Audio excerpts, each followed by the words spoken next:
alegria, viu? Gostei. É com muita alegria que os recebemos em nosso segundo dia do Quinto Saberes, Encontro de Educadores de Sobral, edição 2023. Para iniciarmos, teremos a acolhida intitulada Os Filhos da Realeza, onde Carmen Rodrigues traz a personagem Princesa do Norte, para embalar seus filhos ilustres e apresentar a história de vida de alguns filhos que nasceram da mãe sobralense, que cresceram dentro e fora das nossas terras e que carregam consigo o nome da nossa amada cidade Sobral. Senhoras e senhores de todos os lados da nossa vila distinta e real de Sobral, é com muita alegria que anunciamos em nossa festa a presença da Sua Alteza Real, a Princesa do Norte.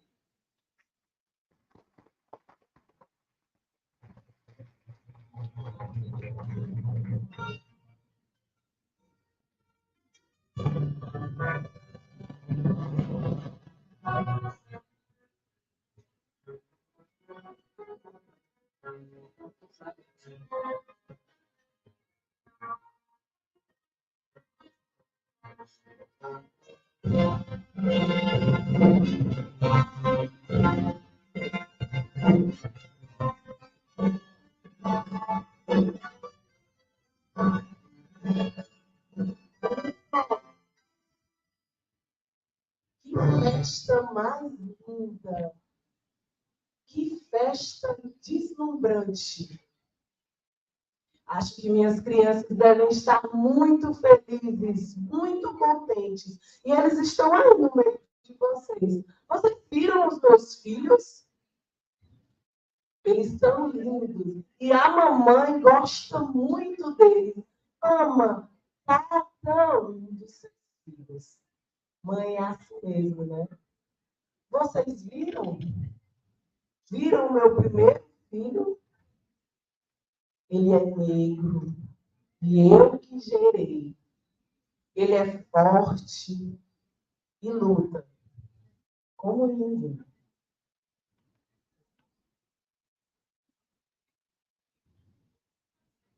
Vocês viram meu Manuel Gomes Correia do Carmo? Alguém viu o meu Manuel Gomes? Quem está com ele?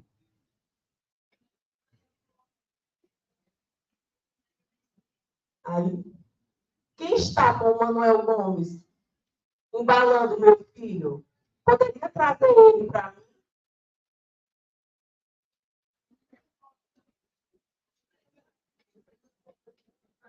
Alguém está com o meu filho e nas costas dele eu identifiquei.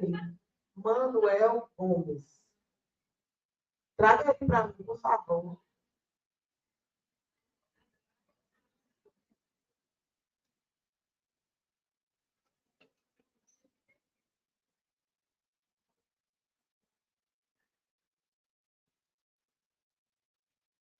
Muito obrigada.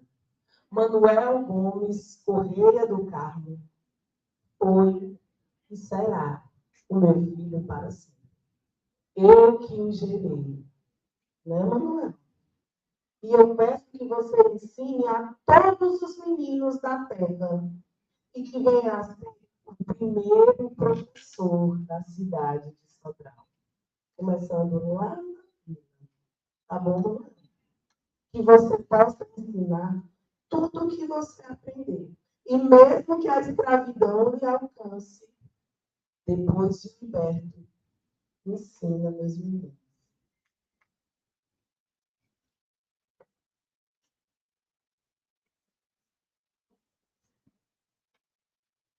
Eu tenho outro Manuel. Manuel de Souza Leal.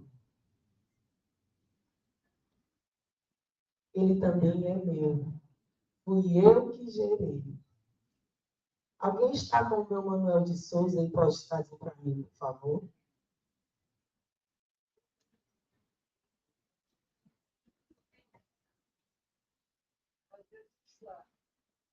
Pode registrar ela trazendo meu menino. Eva, mamãe. Obrigada. Eu cuido, mulher, meu. Manuel, a escravidão também te alcançará. Mas você será um filho ilustre. E terá muitas riquezas. E depois de liberto, se casará. E terá muitos filhos.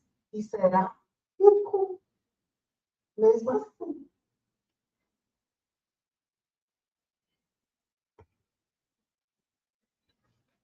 Vocês viram mais algum dos meus filhos? Eu tenho um que é muito serelepe. Vocês viram ele por aí? Meu Cosme Liberto. Ele gosta de aprontar mesmo novinho. Traz ele para mim para poder treinar. Meu Cosme Liberto.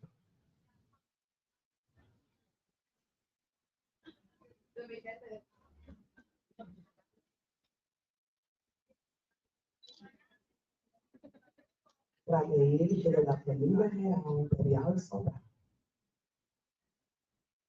Cosme também passará pela escravidão. E lutará pelos seus irmãos, e juntará e unirá a todos numa balaiada. Cosme, mesmo que você lute com a sua própria vida, promete para a sua mãe Sobral, que vai levar o nosso nome por todos os lados e lutar pelos seus irmãos pretinhos.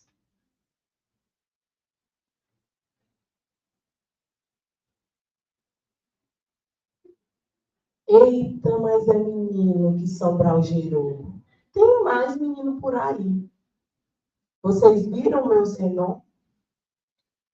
Ele é assim, pequeno, mas gosta de rabiscar. Risca e rabisca por todos os lados. Alguém pode trazer ele para mim? Eu tenho um futuro triunfante.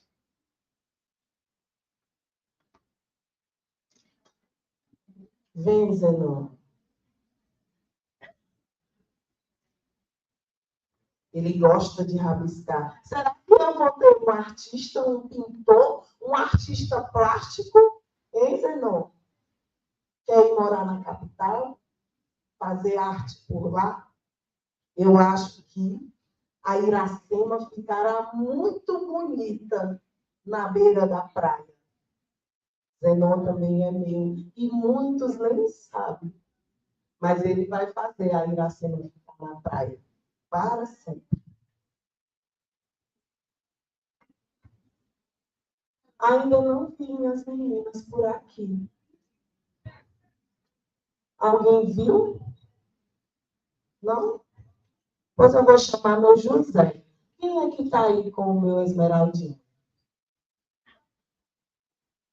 Traga ele aqui para mim. Eu tenho um pedido para fazer a ele. Estou precisando encantar essas terras com muita música. E ele vai aprender a tocar inúmeros instrumentos. Não é, Zé? Faz uma música para Sobral que eu coloco ela como hino municipal. Ninguém nem sabe. E mesmo assim, com os seus olhinhos desse jeito, sem conseguir enxergar o mundo, você mostrará a nossa cidade por onde quer que você vá. E o seu hino será cantado para sempre, por todos os sobralenses.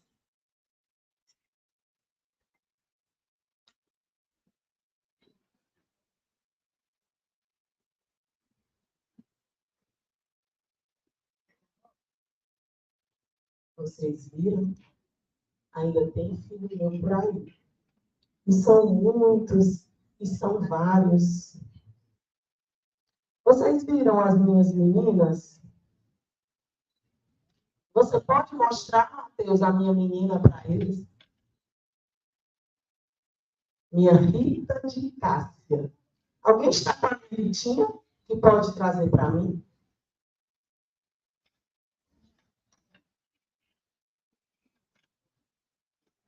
Achei que ela estivesse na casa da madrinha dela. Assim, Miriam, essa menina é doida por doce. Eu acho que vou te fazer mestre doceira na cidade de Sobral. fazer partes, que nem a madrinha. Eu vou te colocar para morar numa casinha pequenininha, com mais 4 irmãos. E lá a senhora vai te ensinar a fazer doces partes. E você vai ser a mestra doceira da cidade de Sobral, que também é minha filha, e muitos nem sabem.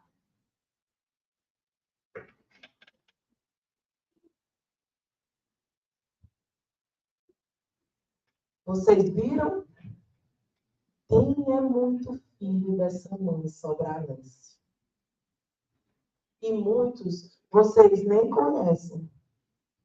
Olha ele aí. Vocês viram meu Francisco Pedrosa de Souza? Viram, não? É porque ele gosta de ser chamado de Pantera. Perdi por algum boi por aí. Vocês não viram, não? Aqui para mim. Ele também é meu filho sobralense. Onde ele está? Lá vem o Panteca. Acho que vou mandar ele lá para a Serra da Meruoca. Ele começar a cultura por lá. Panteca, tu promete para a mamãe que tu vai cuidar da cultura de reisado da cidade de Sobral? Eu te faço mestre, Panteca. Você vai ensinar a essa população todinha a cultura do reisado. Pode ser?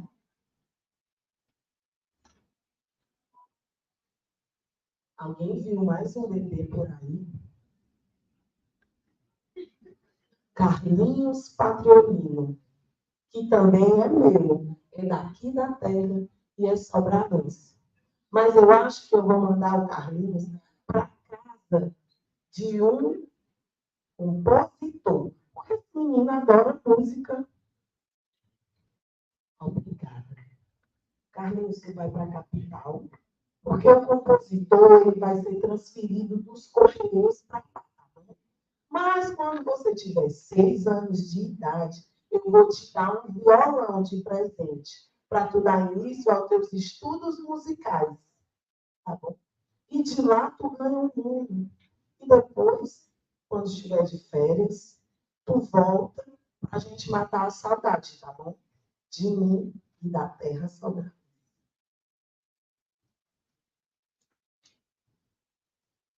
Carlinhos ainda anda por aí. Também é meu e vocês nem conhecem. Tem mais filhos? Tem uma preta por aí. Você não está ouvindo, não? Ela deve estar cantarolando por algum lugar.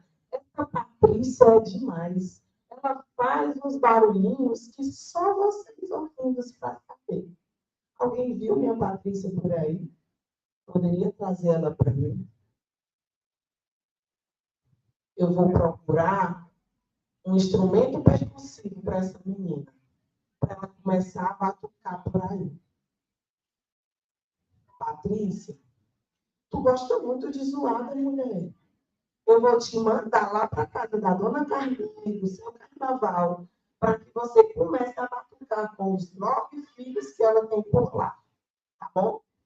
E aí você vai começar a cantar e a cantarolar, e vai ser uma grande referência da mulher preta e musicista dentro dessa cidade, tá bom? Patrícia também é minha, e anda por aí a cantar. Todos esses são meus.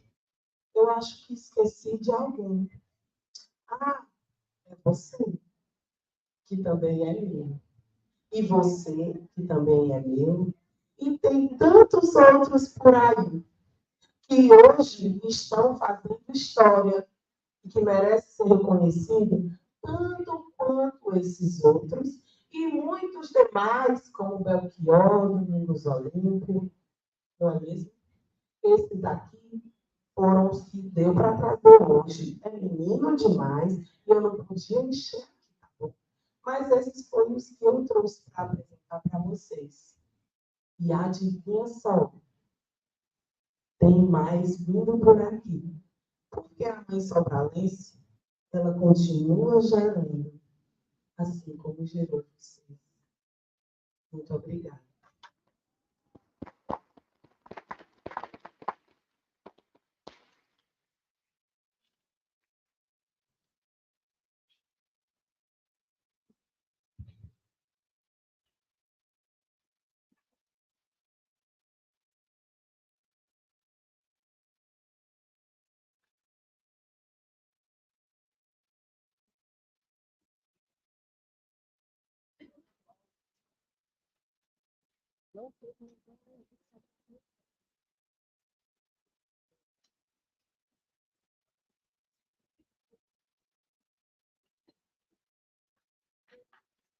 Aplausos para a nossa princesa do Norte.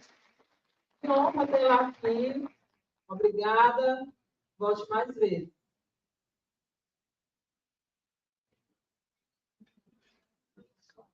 Obrigada. Então, gente, antes de nos despedirmos para as salas, vamos mais uma vez à exibição do nosso vídeo com o recado do nosso secretário, dos nossos coordenadores, da SEDUC e da SPAPED. E aguardem que eu vou dar mais um recadinho. O vídeo é bem breve, não é? E eu vou dar um recadinho das salas das oficinas, tá bom? Primeiro vídeo e em seguida já vai para a oficina. E aí os outros demais ficam aqui no nosso auditório. Pode soltar, Matheus.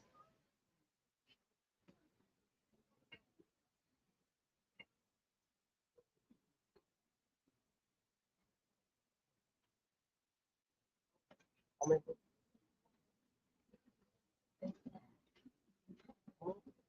Vídeo.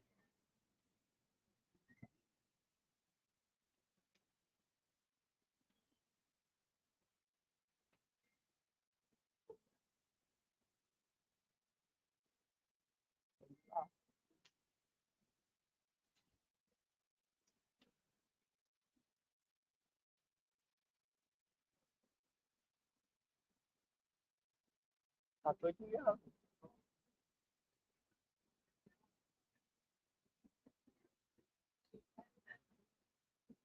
Tá tudo já. Também falando.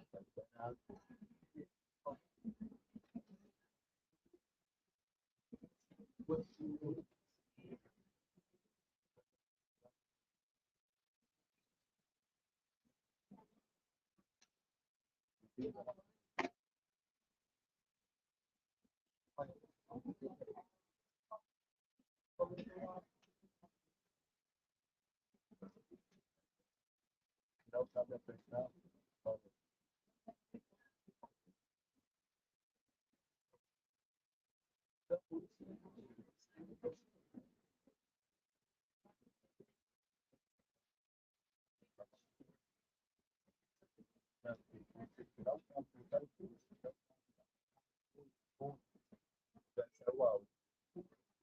Oi, Matheus. Vai dar?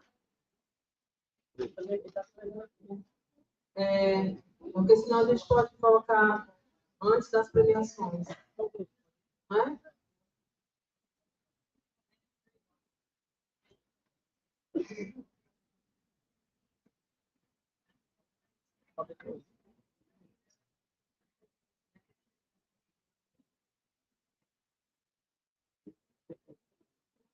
Então tá. Vamos continuar aqui com o nosso evento.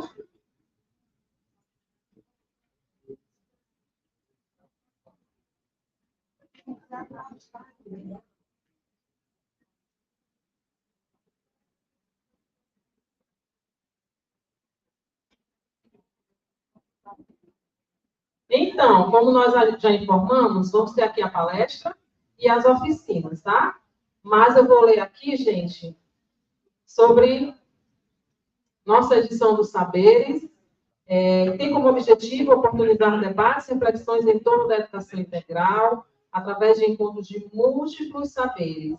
E a nossa proposta é que, através da presença viva e encantadora do olhar para a educação, como um caminho de recomeços e superações, onde todos possam juntos descobrir e reconstruir seus projetos de vida, fortalecendo os bons sentimentos acerca de sua profissão, porque de professor para professor, a caminhada semeia sonhos e constrói um futuro promissor. Então, aqui no auditório, nós vamos ter a palestra com o tema Educação Antirracista, uma luta de todos, proferida pela professora Deise Moura, que possui graduação em Pedagogia, mestrado e doutorado em Educação pela Universidade Federal de Pernambuco. Atualmente é professora associada do Departamento de Ensino e Currículo da Universidade Federal de Pernambuco e participou da gestão colegiada do Núcleo de Estudos Afro-Brasileiros da UFPE-NEAB. Aqui está o currículo da Deise, e o nosso tempo está bem curto. Então, gente, Deise Moura estará aqui, depois você se apresenta, tá bom, Deise? Se reapresenta com as partes mais relevantes aqui do seu currículo, porque é uma folha inteira, tá, gente? E aí nós não temos até 13h. Muitas informações, é uma honra tê-la aqui, tá bom, Deise? Nós que estaremos aqui na palestra, vamos aproveitar esse momento. Os que estarão na oficina também aproveitem. E, em seguida, nós vamos ter a premiação, tá? São 9h10. Então, gente, vocês retornam para o auditório 10h15. Os oficineiros já estão sabendo, os apoios também. Então, esse retorno, gente, é vir mesmo para cá, logo, não ficar fazendo aquela nossa hora. Enfim, vamos lá. No primeiro andar, cadê o Miquéias? Vem cá, Miquéias. No primeiro andar, nós vamos ter 3 oficinas. O Miquéias, ele está nessa logística de organização, tá, gente? Vai ficar ali orientando e vai dizer aqui também. Pois vamos lá.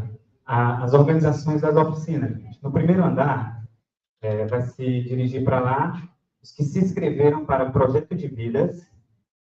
Vai ficar na sala Edno Cordeiro. A sala está identificada com o nome da oficina e do oficineiro, ok? A fotinha está lá. Pode ir caminhando quem for. Não, ainda não. Eu vou falar bem rápido. Protagonismo vai ficar na Antônio Ivo, também no primeiro andar. E jogos e brincadeiras complementa aqui o primeiro andar, tá bom? Na sala Graça Dias. Segundo andar, passando uma no final da escada. Trabalho colaborativo, a sala Nise da Silveira. E, ainda no segundo andar, Educação Antirracista, sala Vitor Vale. Qualquer dúvida, eu estarei ali e pode recorrer a mim, ok?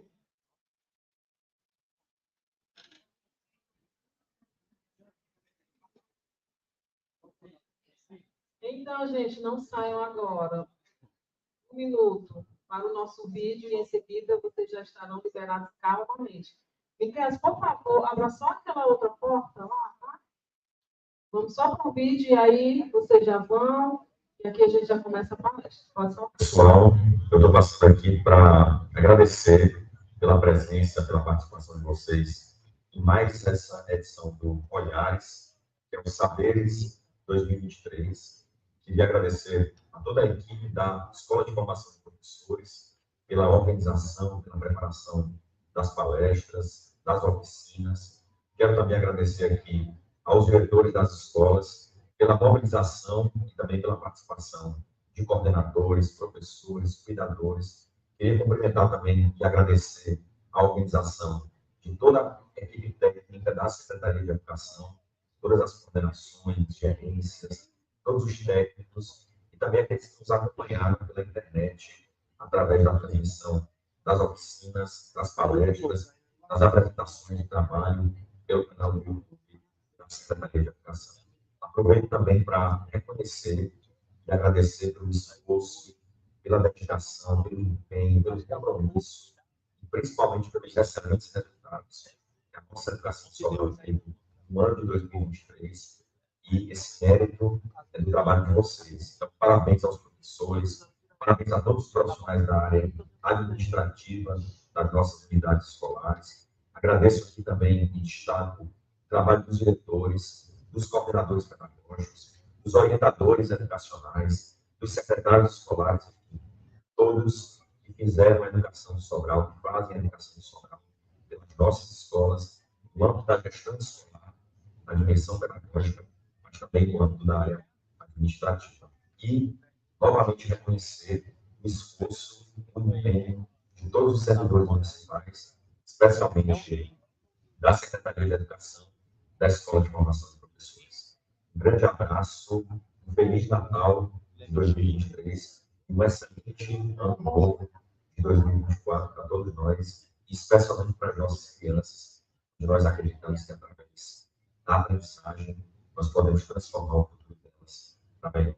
Obrigado, parabéns, um grande abraço a todos.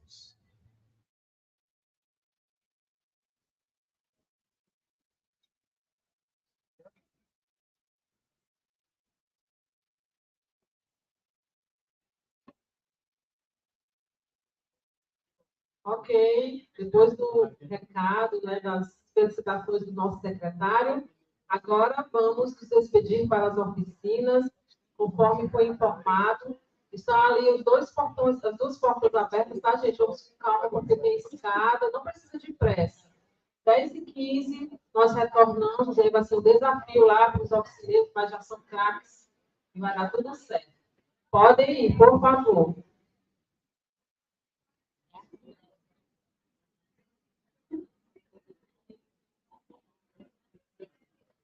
E aí, enquanto as pessoas das oficinas estão se deslocando, nós que vamos permanecer aqui, vamos ocupando os lugares mais para baixo, tá bom, gente? Mais para cá.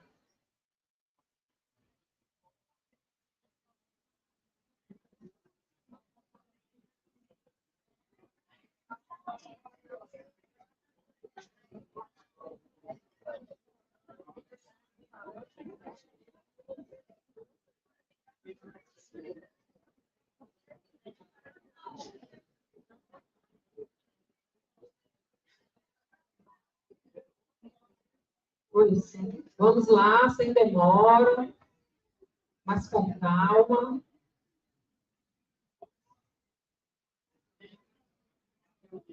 Se você está em oficina, pode se deslocar para lá.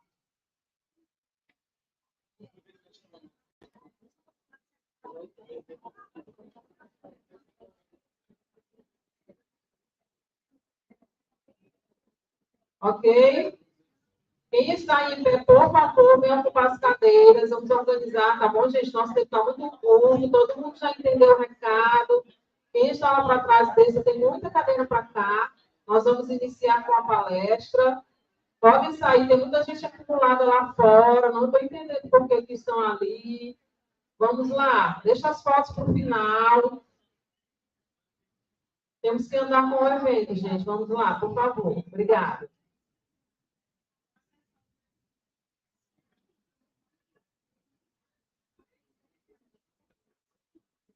Então, agora teremos o nosso momento com a palestra da Deise Moura, que vai tratar sobre a luta antirracista na educação, desafios, avanços e conquistas.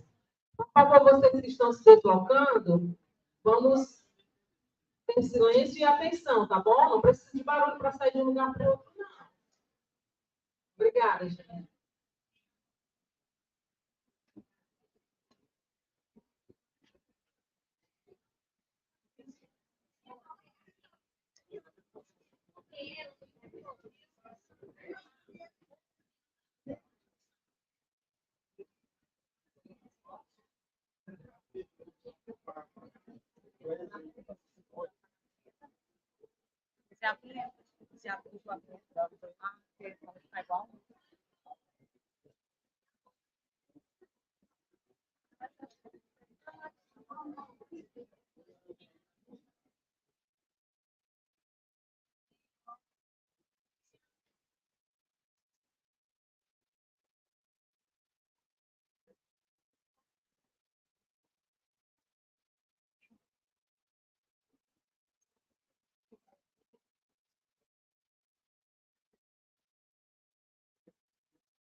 Gente, só um aviso. A Deise trouxe 3 livros três livros dela, tá bom? Que estão à venda.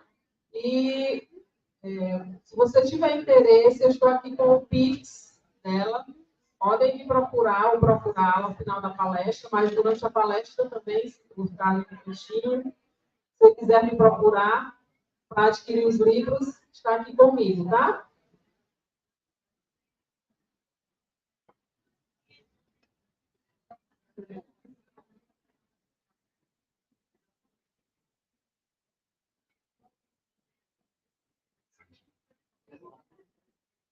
Aham. Gente, por favor, venham mais para frente. Tem gente lá atrás, tem um monte de cadeira aqui na frente. Por favor, só para ficar mais organizado e bem mais bonito na nossa filmagem. Por favor, vocês estão me ouvindo? Tem um pessoal ali atrás. Venham mais para cá, gente. Joia. Obrigada. Não precisa ocupar essas cadeiras laterais, né? Já que tem espaço aqui. Vamos lá, meninas, por favor. Obrigada. Meninas da selfie, por favor. Obrigada. Bom dia. Mais forte para a gente se animar. Bom dia. Agora. Então, eu quero iniciar agradecendo a presença de vocês aqui no sábado pela manhã, né? Parabenizá-las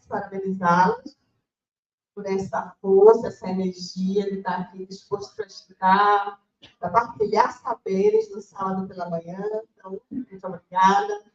Agradecer também, né, e aqui em nome da ESFAPEST, né, a Escola de Formação de Professores, na pessoa do professor Amaury Gomes, né, também da Ana Fábia, e no nome dos dois eu saúdo a todos que compõem a ESFAPEST. Quero agradecer também a Soluções Modernas, que possibilitou conhecer Sobral, estar aqui dialogando com vocês, na pessoa da professora Sulamita Pereira, e saudar todos e todas, todos, né, para a gente poder ter esse diálogo.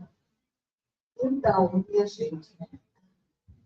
No currículo Lattes, tem lá, né, as publicações, a formação, mas não tem também outras coisas que eu gosto de falar e de dizer da minha origem mesmo, do meu local de fala, né? Então, hoje eu vou estar dialogando com vocês na perspectiva de uma mulher que se reconhece como negra, né, de origem periférica, precisamente no Vasco da Gama, em Pernambuco. Sei quem aqui já foi a Pernambuco. Pronto. Mas bom, quem não foi, é um lugar bem interessante também. E é mãe de 2 filhos, e dei aos meus filhos nomes africanos.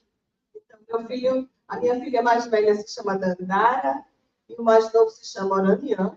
Durante a conversa, que a minha fala, eu vou explicar para vocês um pouco da origem dos nomes também, né?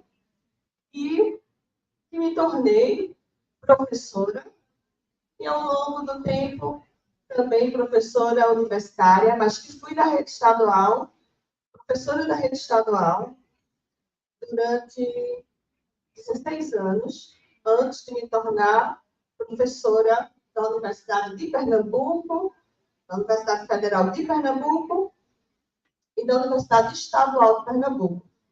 Então, assim, muito do que eu converso, nesses momentos de troca, parte das minhas experiências pessoais, mas também da minha prática como educadora da educação básica, né, e há 14 anos como professora do ensino superior, formando professores. Então, aqui eu estou muito mais para a gente tentar dialogar, né, sobre esse tema, que é a luta antirracista na educação, desafios, avanços e conquistas, que ainda não é um tema fácil da gente estar dialogando, é um tema árido, né, que implica em contextos de muitas dificuldades. Né? O racismo, ele é muito contundente, ele nos adoece, nos mata, E a gente precisa, independente do pertencimento étnico-racial do educador, da educadora, se comprometer com uma perspectiva antirracista. Então, é desse lugar, é esse o meu lugar de fala. E para iniciar,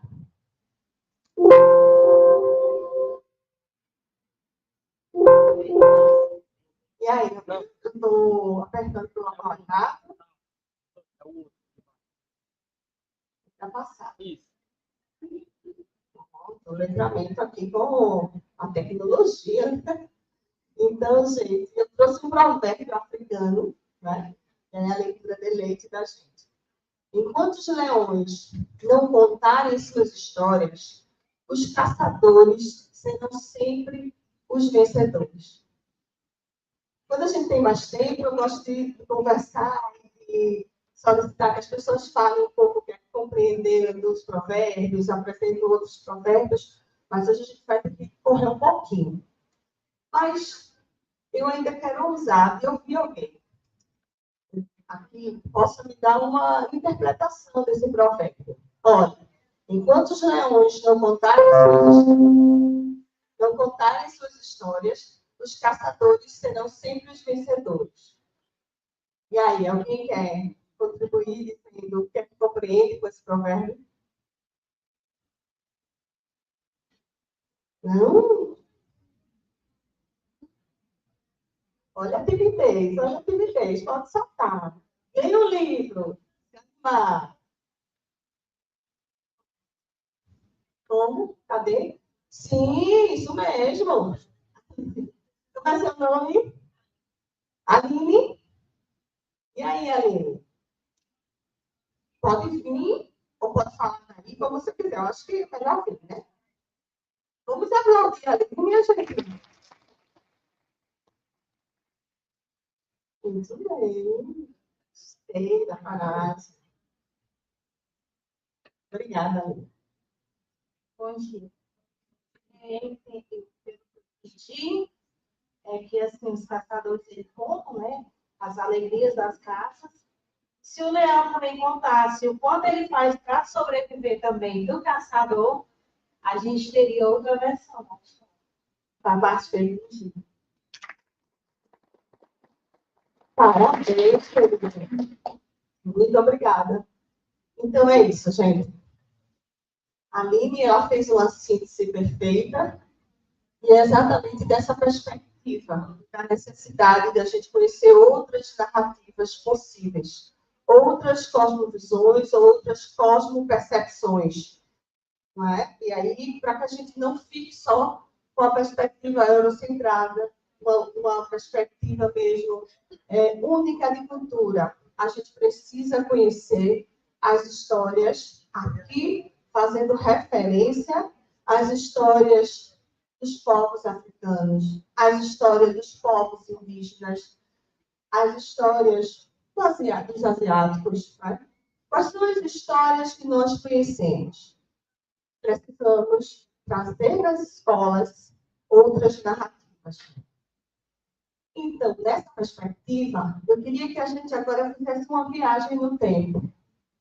Cada uma, pensasse, né? Recordasse o que é que vocês estudaram sobre história africana e afro-brasileira e as histórias dos povos indígenas na educação básica de vocês.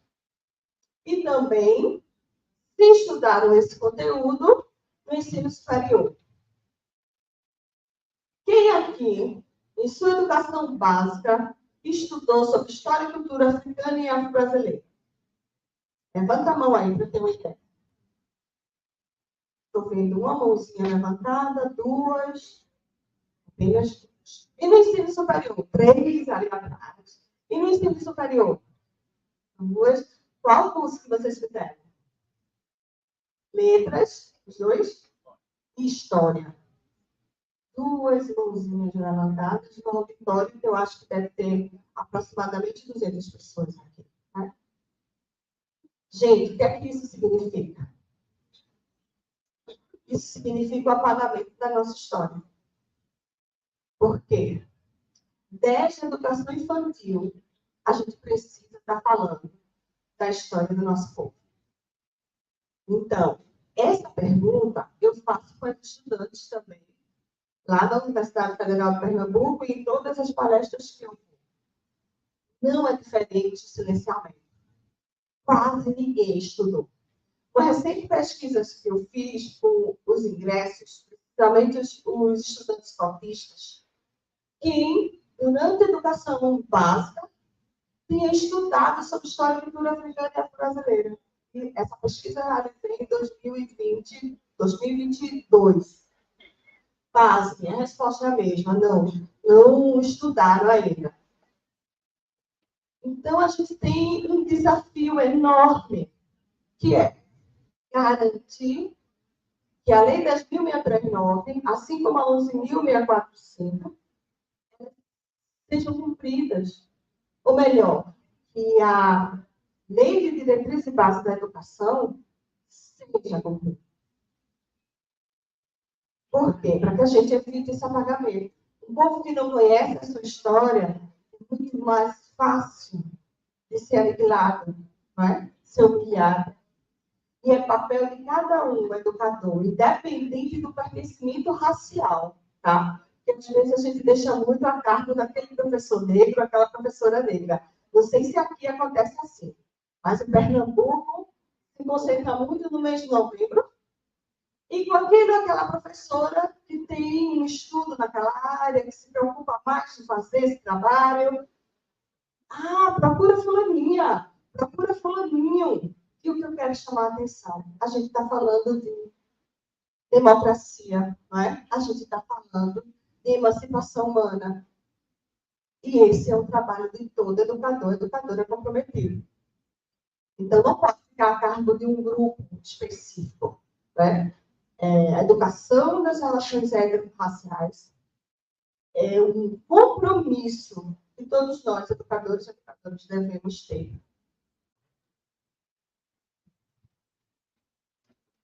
E eu queria fazer um pouco a retrospectiva. Por que a gente hoje consegue estar falando sobre isso? Eu posso estar aqui em Sobral, como em qualquer lugar do Brasil, fazendo essa discussão. Então, é fruto da luta, né?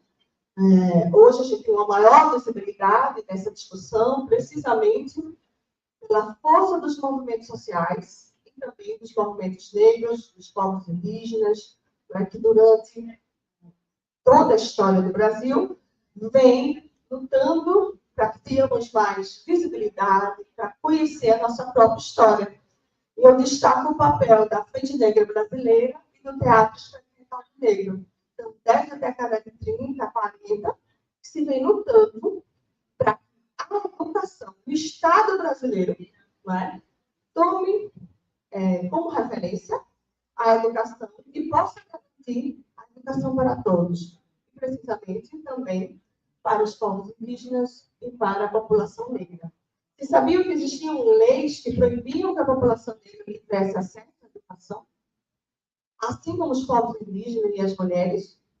Então, muito do que a gente vê hoje no que se refere ao Nordeste como referência em analfabetismo, né? O Nordeste, como a quantidade de estudantes que não concluem o ensino médio, não ingressam no ensino superior, e eles ficam nos colocando nesse lugar do estereótipo, é importante que nas escolas a gente conclua para os nossos estudantes que tudo isso foi construído também porque a gente vive num país, né, num Estado, que na sua base, na sua própria Constituição, não criou alternativas e não ofereceu educação para todos. Isso é uma referência importantíssima. Então, a gente destaca, né, a luta do movimento negro. A professora Nilma Lindo Gomes tem um livro que eu também recomendo, que se chama Movimento Negro Educador.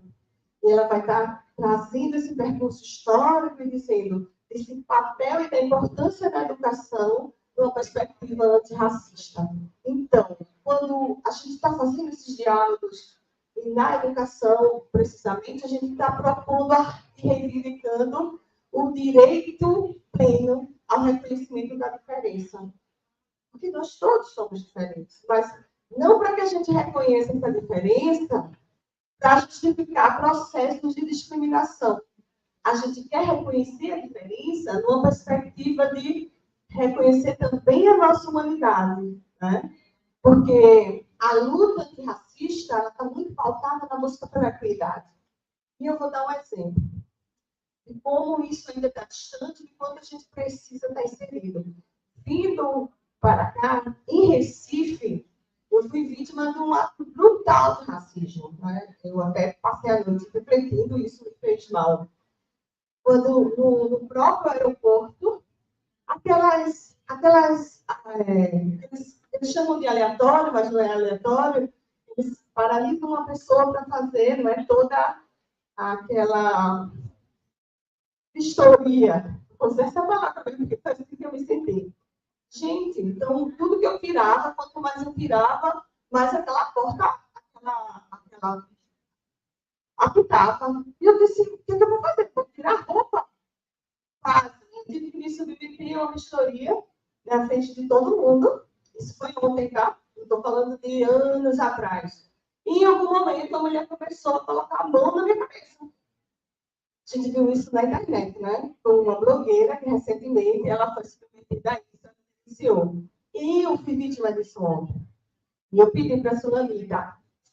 Na hora, o impacto é tão grande que eu não disse filma. Eu disse fotografa, saí fotografa, né? Depois eu vou, tem que ver isso. Então, ela, para a perspectiva, porque o meu cabelo é crespo e tá, e nem tá tão preto assim, né? Eu vou estar escondendo drogas na cabeça. E olha que eu estava com uma pasta, blazer, estava mal vestida, coisa do gênero, né? Não, tudo certo, mas eu disse, olha, para, porque isso é racismo. Você está tendo uma perspectiva racista comigo. Pensa que parou? Da cabeça ela parou, mas do resto ela continuou. Então, e você se sente como? Humilhado, você se sente como esse lugar que se coloca determinadas pessoas, independente da tua classe social, por conta do teu pertencimento étnico-racial. Então, a vida da pessoa negra no Brasil, diariamente, está se submetendo a coisas desse tipo. E se eu não me submeto, eu não vou. Por mais que a gente fizesse aquele escarcéu lá, fotografamos, fizemos, é uma sensação de impunidade. Agora, veja como isso se materializa, né, diariamente, e qual é o impacto disso na subjetividade das pessoas, na autoestima, no autoconceito, e como nós, educadores e educadoras, a gente está preparados para reagir a isso. Porque, no nosso caso, o racismo e a desinformação são também obstáculos ao cumprimento da função social e cultural da escola. Então, às vezes, a gente faz vista grossa. Todo dia, todo momento, a gente vai estar se preparando com essas situações. Na escola, em casa, na igreja, no sindicato, no clube, no cinema, no shopping. Não é verdade? Concordam comigo? E, às vezes, se você tem um pigmento, não é a pele mais clara, seu cabelo está liso, você está dentro dos que podem dizer do protocolo, você não vivencia diretamente, você não se envolve, ou você até minimiza essa questão. E a chamada é dizer, não vamos minimizar, vamos unir em conjunto para fazer essa denúncia diária. Por quê? Porque nós temos indicadores, né, que mostram o quanto que o racismo está presente e implica nas questões referentes à mortalidade infantil, esperança de vida, rendimento, escolaridade, saneamento básico, etc, etc. Eu trouxe alguns dados, né, que eu acho que vocês devem conhecer, mas eu gosto de pontuar para dizer, olha, isso não se trata de mimimi. Isso não se trata de uma discussão específica de determinados grupos. Isso não é uma questão urgente. Estamos falando de genocídio, estamos falando de extermínio de pessoas.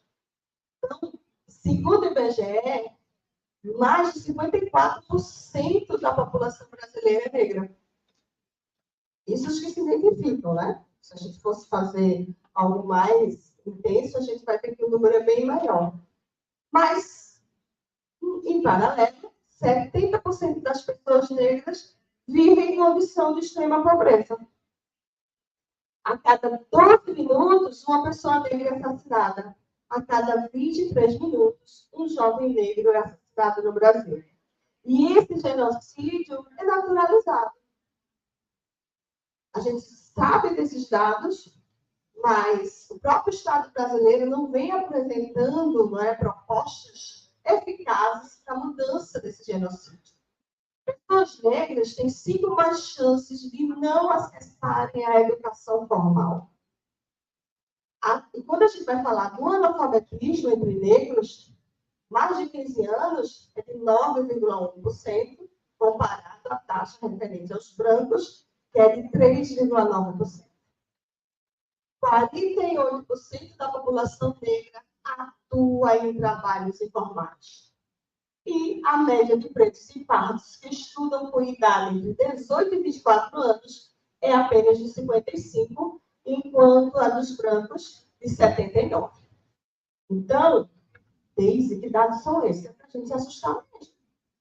É para a gente se assustar e dizer, por que essa disparidade?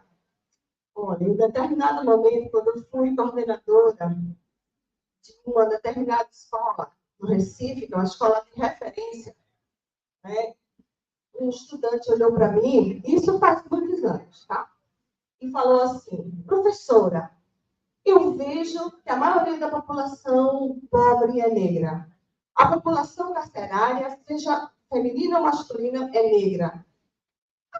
Os negros nascem assim? Vejam, os negros nascem assim? O que está por trás da fala desse jovem comigo há alguns anos atrás?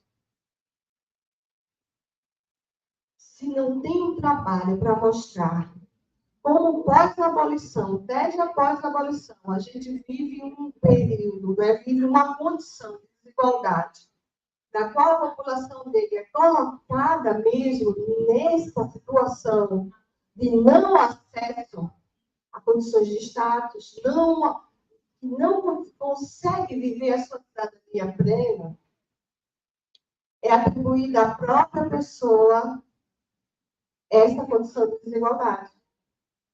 E aí, o papel da escola é exatamente de fazer essa denúncia e explicitar todos os mecanismos do próprio Estado brasileiro para que essa população esteja nessa condição aqui. Caso contrário, se naturaliza o racismo e se naturaliza essa condição de desigualdade.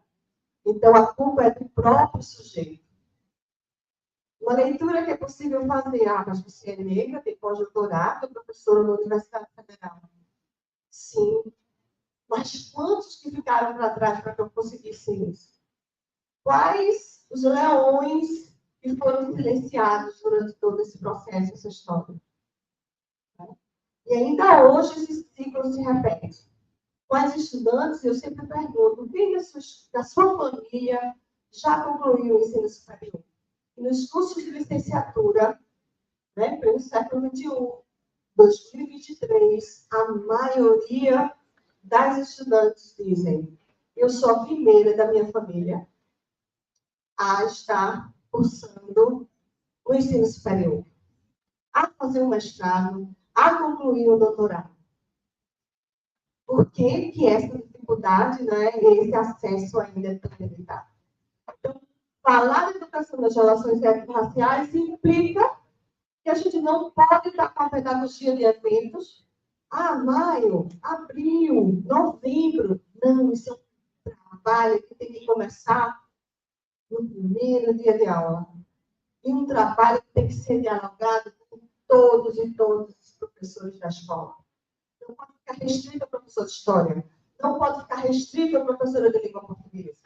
Porque a gente está falando, olha, de algo que precisa ser revisto sobre posturas, procedimentos, atitudes, valores, epistemologias, currículos. Se essa pessoa que foi fazer esse constrangimento comigo filho no aeroporto, ela tivesse a oportunidade durante o processo de formação dela, porque todos e todos deveriam passar por esse processo de formação, talvez ela tivesse pensado melhor antes de colocar a mão no meu cabelo. E está sugerindo que eu posso levar droga porque o meu cabelo não é liso. Vocês entendem como essa coisa é gritante? Talvez isso fizesse, porque quando eu vou dar uma palestra com o meu carro, a pessoa perguntasse, você é palestrante? Por que esse susto de me identificar como palestrante? Então, é a reeducação do olhar, é a reeducação da tua postura, das frases, do que a gente diz e até do que a gente deixa de dizer. Quantas vezes a gente não já escutou essa expressão? Eu não sou racista, não, eu tenho até amigos negros. Não sei vocês, mas eu já ouvi bastante. Eu tenho até. Então, na análise do discurso, você está dizendo, olha, eu me submeto a isso, então eu não sou. O que te faz achar que você é melhor do que alguém? Sabe?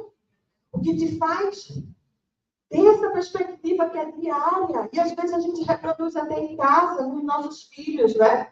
Você tem um filho, ele vem com a pigmentação mais clara, outro vem com a pigmentação mais escura, dizem vocês. Aí a gente chama de neguinho, outro a gente chama pelo nome. Os nossos netos, porque já está nessa perspectiva, né? O cabelo, quantas vezes eu não escutei das estudantes da preocupação com o cabelo, né?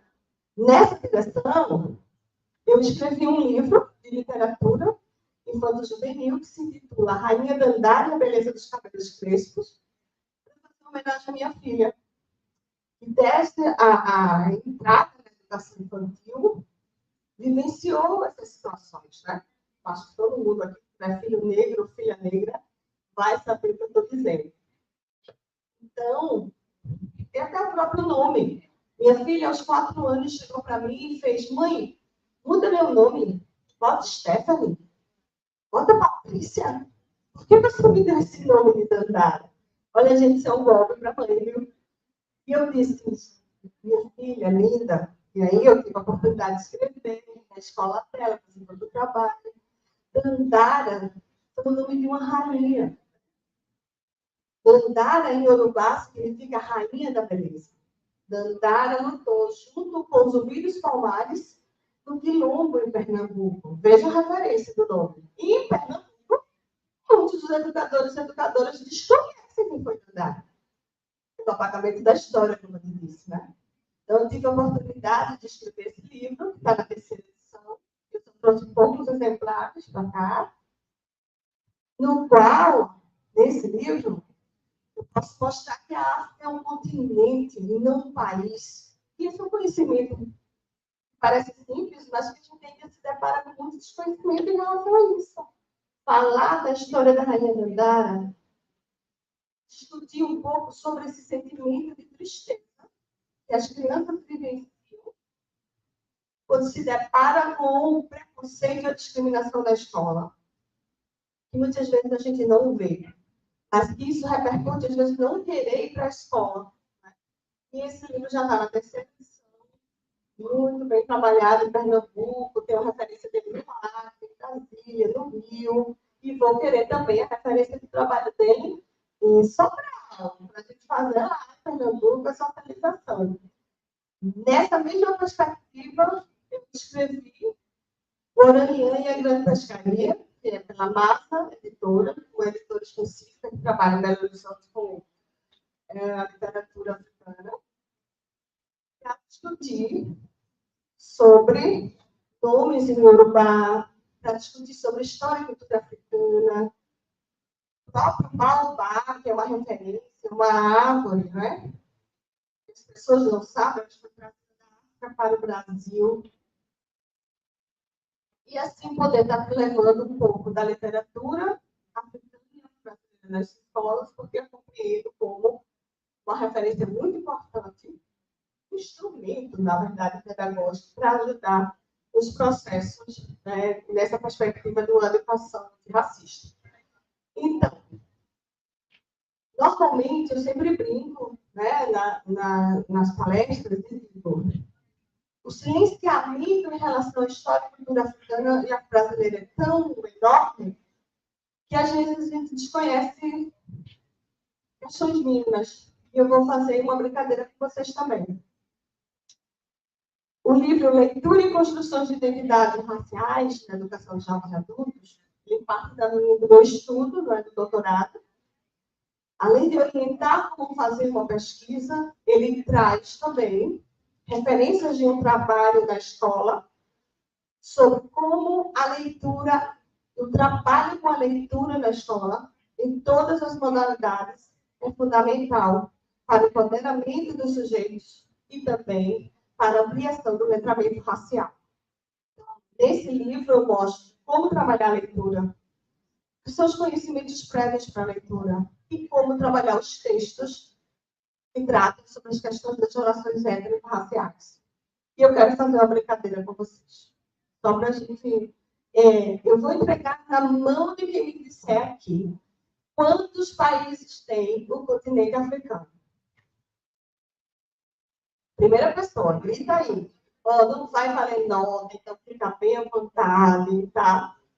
E a gente aprende nesse processo do errando. Cadê quantos mesmo? Levanta a mão, só uma pessoa que vai ganhar o livro. Só uma pessoa. Levanta a mão. Oi? 54. Como é seu nome? Oi? Iraneide. Iraneide chegou bem perto. São 55. Vejam, por quê? Porque tem a divisão do Sudão do Sul. Desses livros de literatura, eu já coloco o mapa do continente africano. Porque eu queria aqui que esse auditório todo mundo gritasse. 54! Isso deveria ser um conhecimento tácito. Porque não é. Não é para trabalhar. É para saber do apagamento da história da gente. Mesma coisa acontece em Pernambuco. Eu ainda vou mais. Eu digo, quantos povos indígenas tem em Pernambuco? Eu estou falando com os professores de história, tá? Também. Em Pernambuco. Os formadores, meus colegas também. Não sabemos. Não sabemos. E eu quero que a gente fique indignado por não saber. Em Pernambuco são 14 povos. Aqui no Ceará, quantos povos indígenas? Temos? Temos sim. Todo o Brasil. Quantos? Quantas comunidades quilombolas? Quantas? A gente precisa saber. Então, fica como tarefa de casa para todo mundo pesquisar isso, anotar. Nossos estudantes precisam saber. Para conhecer sobre sua ancestralidade, para ter elementos também de se orgulhar, né? Porque a gente tem legislações várias hoje que nos dão subsídio para que a gente faça esse trabalho na escola, sabe? E são 20 anos da Lei 10.639, de 2003, e 13 anos da Lei 11.645, de 2008. Professora, que leis são essas? A gente também tem que saber. E aí eu digo para os alunos, vocês não usam muito celular, né? Vamos fazer um uso pedagógico do celular. Baixa aí. Baixa, vamos ler. Todo mundo tem que saber. Então, a 11.000, a 10.639, ela institui a obrigatoriedade do ensino da história e cultura africana e afro-brasileira nas escolas. A 11.645 institui a obrigatoriedade do ensino da história e cultura dos povos indígenas. É obrigatoriedade. Então, veja, gente, a gente tem mais de 20 anos dessa legislação. Parte de vocês, em quase todas as palestras que eu vou, ainda tem professor que nunca leu. Eu pergunto, por que esse apagamento? Tem uma resposta. O racismo estrutural da nossa sociedade. Então, o Guerra 10 e o Instituto Alanda esse ano, realizou uma pesquisa e aponta, né, que apenas 5% dos municípios, isso em condição do Brasil, tá? Afirmam ter implementado uma área técnica dedicada à agenda da educação para as relações étnico-raciais. Então, eu parabenizo a Cris Sobral pela preocupação de trazer essa temática, pela preocupação de garantir o equipamento para que a gente não some nesses desafios. É necessário trabalho diário, contínuo, porque a gente tem muito ainda para fazer no que se refere à reparação dos povos indígenas e dos povos africanos, né? E afro-brasileiros. Então, a pesquisa vai revelar a falta de atualização de dados, a interrupção das políticas de ações afirmativas, né? E, principalmente, especificamente, a falta de política para a educação das relações étnico-raciais. Então, com o agravamento das desigualdades, isso repercute muito no processo de evasão, de exclusão, distorção da série, muito mais acentuado com as crianças negras, precisamente também após a pandemia. Então, a gente está aqui fazendo também uma denúncia. Os nossos currículos, e aí eu concordo muito com todos os pesquisadores pós-críticos que vão estar dizendo, currículo não é uma lista de conteúdo. O currículo começa desde a hora que o seu estudante ele sai, as dificuldades que ele tem para chegar na escola que ele tem, as paredes dessa escola, todo esse processo. O currículo tem relação com corporeidade, com vida, é a porção da cultura que tu escolhe e seleciona para trabalhar na tua sala de aula. Paulo Freire sempre fala, a educação não é neutra. A gente às vezes até repete, né? Mas o currículo tem a ver até com a forma que você vai olhar ou não para esse estudante. Eu sempre digo, às vezes tem um estudante que chega na sala, está lá caladinho, a gente diz assim, não quer nada. Né? Porque não gosta de estudar, não está afim, vai investigar, vai saber a vida dele, a vida dela. Você vai descobrir essas questões. Isso tudo é currículo. Qual texto eu levo para a escola? Né? Como eu trabalho esse texto? Então, nesse livro aqui, o Leituras e Construções de Identidades, eu falo bastante sobre isso, porque é uma discussão incipiente, a gente precisa se apropriar mais dela. Né?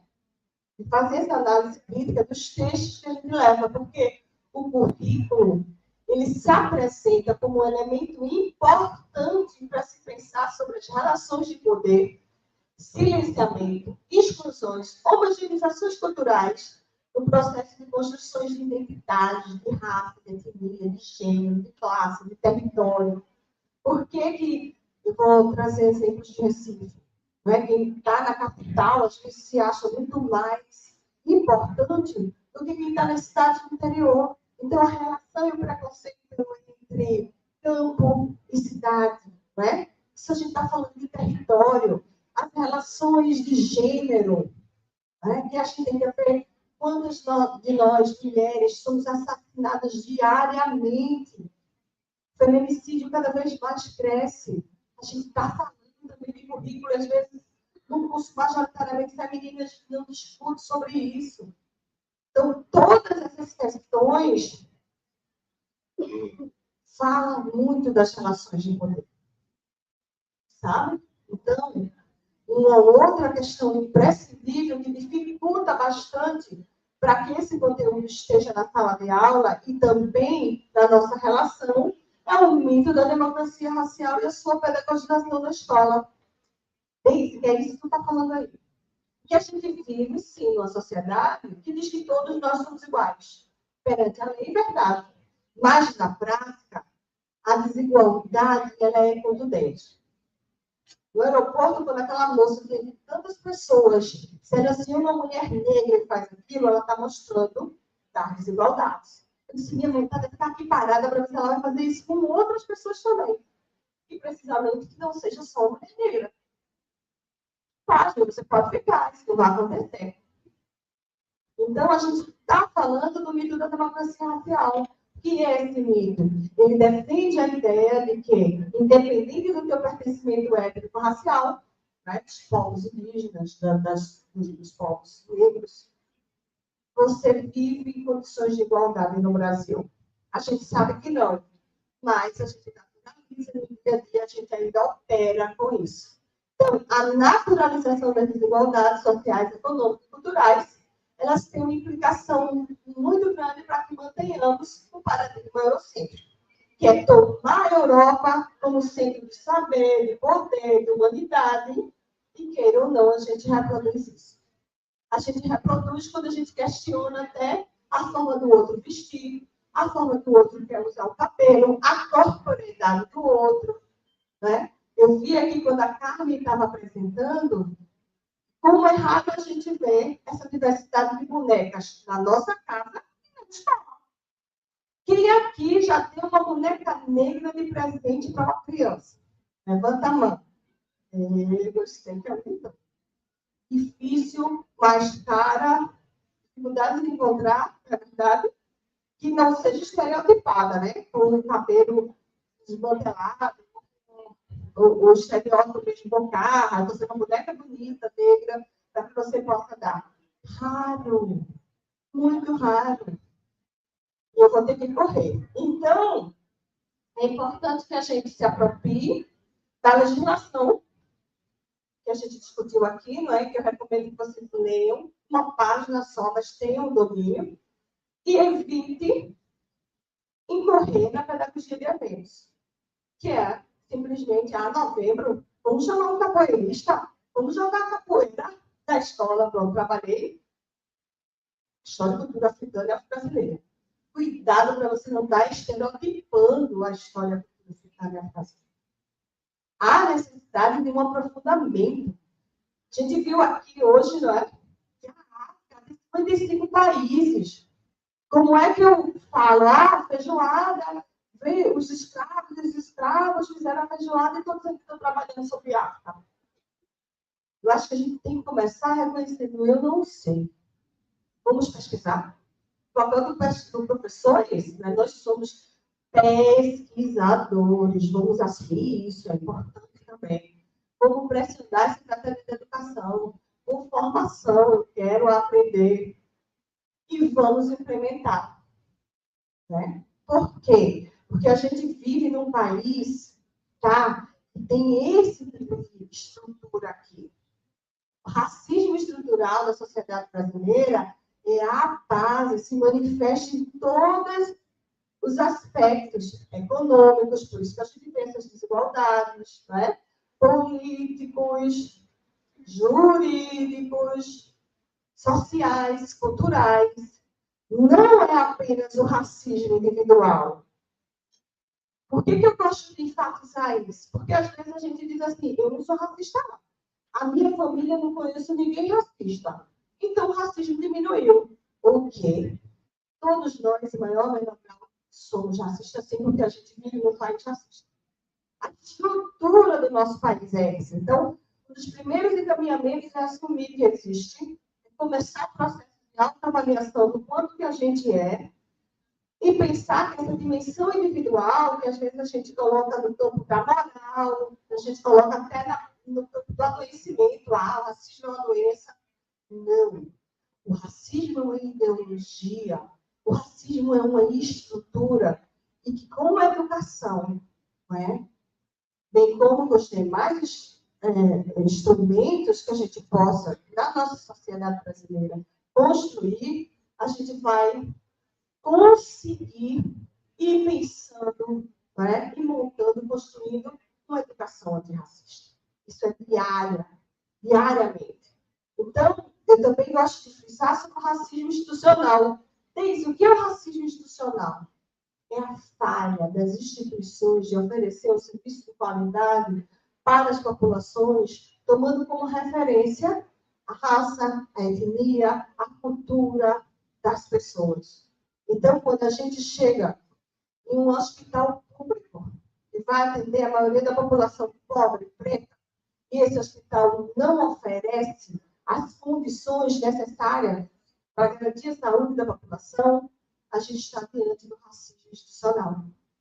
Quando o equipamento chamado polícia, a polícia, ela vai em determinados lugares já ir atirando, sem se preocupar quem vai morrer, isso é o racismo institucional. Porque a bala que mata geralmente tem o endereço certo. Né? Quando esse policial aborda um sujeito da frente da casa dele, porque supõe que ali não é a casa dele, e propõe, e vai, abre as pernas, que não pode mais fazer isso não, hein? Mas vai. Faz aquela violência, sem nem saber se está andando com um sujeito, né? Que correu ou não, isso é um racismo institucional. Então, quando as escolas deixam de oferecer um serviço de qualidade para as crianças, jovens, adultos e os idosos, e essas escolas, nossas escolas públicas, em sua maioria, são os estudantes, são negros e negras. Quando a gente nem vê trabalho didático instrumentalista que não leva em consideração essas identidades, a gente está repetindo o racismo institucional.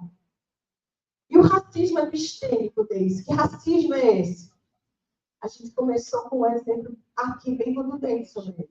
É quando a gente não conhece sobre a história da cultura brasileira. A gente desconhece sobre as histórias dos povos indígenas. Então, epistemicamente, a gente não os vê como produtores de conhecimento. Uma referência para quem desejar estudar um pouco mais sobre isso é o próprio livro da Sueli Carneiro, a tese que ela lançou esse ano, que se chama Dispositivo de Racionalidade, a construção do outro como não ser e como fundamento do ser. O que é que esse conceito vai estar nos chamando a atenção? O epistemicídio fere de morte a racionalidade do subjugado, sequestrando a própria capacidade de aprender e impondo uma assimilação cultural. Então, a gente não vê a população negra e a população indígena como produtores de saberes. E é isso que a gente se assusta quando vê uma professora doutora negra. Oxe, como é? É tu mesmo? A gente tem, né? A gente vê poucos médicos negros, poucos engenheiros, poucos sujeitos em situação de status de poder. Numa sociedade que é majoritariamente negra. E que, às vezes, a pessoa tem até vergonha de se identificar como, né? Como negro ou como negra. Tem que entender que tudo isso parte dessa questão maior. Então, quais seriam as consequências do racismo para os nossos estudantes? E é importante que a gente saiba, eu vou passar bem rapidamente, a construção do sentimento de inferioridade. E, às vezes, a gente culpa a própria vítima desse sentimento de inferioridade. E aí, eu espero que esse diálogo, ao menos tenha possibilitado que a gente tenha refletido como é que isso é construído. Então, olha, o sentimento de inferioridade racial, intelectual, de beleza estética, de valores morais, éticos e culturais. Então, se o cabelo não estiver na escova, então a pessoa se sente muito mal. Isso nem é culpa da pessoa, da sociedade que cobra isso de você, não é verdade? Várias pessoas que, ao conseguir ter um poder aquisitivo, imediatamente faz uma cirurgia para afinar o nariz. Não é isso? O que é possível fazer para se embranquecer, para sofrer menos violência nessa sociedade? Eu gosto muito de roupas estampadas, de colares, né? E no meu estado, por me vestir assim, por gostar disso, as pessoas às vezes não me identificam como pernambucana. Eles chegam muito para mim. Ó, professora, a senhora é baiana, né? Aí eu brinco e digo, não, meu querido, tem negro também em Pernambuco, eu sou pernambucana. Nada para os baianos, eu gosto bastante de pernambucana. É natural, isso tem embutido de ser consciência. Então, essa corporeidade, essa episteme que também está no nosso corpo, a gente precisa aceitar e deixá-la viva na escola, para evitar isso. Inadequação social, vergonha, medo, raiva, autoconceito negativo, consequentemente, fracasso escolar. Então, falar de racismo, de práticas antirracistas, também implica em falar sobre fracasso escolar. Né? E, para terminar, eu acho que eu já estou passando do tempo, eu queria dizer alguns pontos para que a gente possa construir essa prática antirracista na escola. Existe bem mais, eu fiz uma seleção com base no próprio texto da Jamila Ribeiro, que se chama Pequeno Manual Antirracista, no qual ela diz: informe-se sobre o racismo. Como essa palestra que a gente está tendo aqui. Enxergue a negritude na sua família, na sua história, né? Leve, publicize, traga para as escolas essa visibilidade. Reconheça o privilégio da branquitude. Perceba o racismo internalizado em você. Apoie as políticas educacionais afirmativas para as populações negras e indígenas. Transforme seu ambiente de trabalho. Que às vezes a gente diz muito, é o outro, para que seu coordenador depende de cada um de nós também. Leia autores negros, negras e indígenas. Questione a cultura que você consome. Quais são os livros que vocês estão levando para os filhos, para os netos, para os sobrinhos? Como é que está a biblioteca da tua escola? Sabe? Questione também e conheça seus desejos e afetos. Combata a violência racial. Por que será que a tia Mila fala de desejos e afetos? Porque, às vezes, a gente tem até dificuldade de chegar próximo daquela criança negra. De colocar a mão no cabelo, de fazer um gesto, de elogiar. Eu estou falando da criança, mas eu digo também desse jovem, desse adulto, né? E eu finalizo com o pensamento do Mandela. Nelson Mandela, uma referência para todos nós. Ninguém nasce odiando outra pessoa pela cor de sua pele, ou por sua origem ou religião. Para odiar, as pessoas precisam aprender, né? O ódio se aprende. Então, se o ódio se aprende, se elas podem aprender a odiar, elas também podem ser ensinadas a amar. Então, é difícil, mas é importante. A gente precisa aprender a amar o outro na sua diversidade. Né? Nos sujeitos com todas as suas... a multiculturalidade, a pluriculturalidade que existe no nosso país, na nossa cidade. Então, vamos começar a entender, contemplar e aceitar a diferença entre nós. Não para excluir, mas sim para nos enriquecer. E esse é o pensamento do Mandela. Eu deixo aqui os meus contatos, né? O Instagram, o meu próprio e-mail, para a gente depois poder trocar, né? Tirar dúvidas ou comentar os livros que vocês possam vir a adquirir ou não, e que a gente possa continuar esse debate aí em outros contextos, né?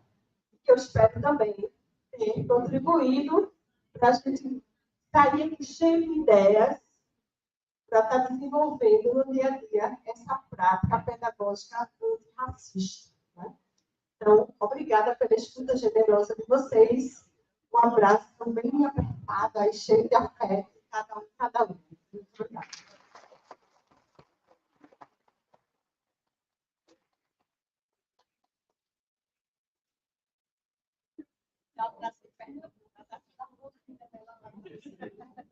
Pernambucanos aqui, conterrâneas.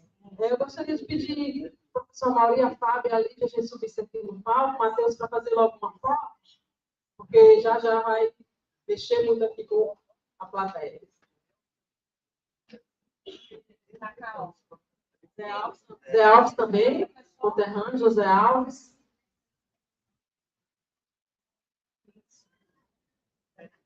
Não sei.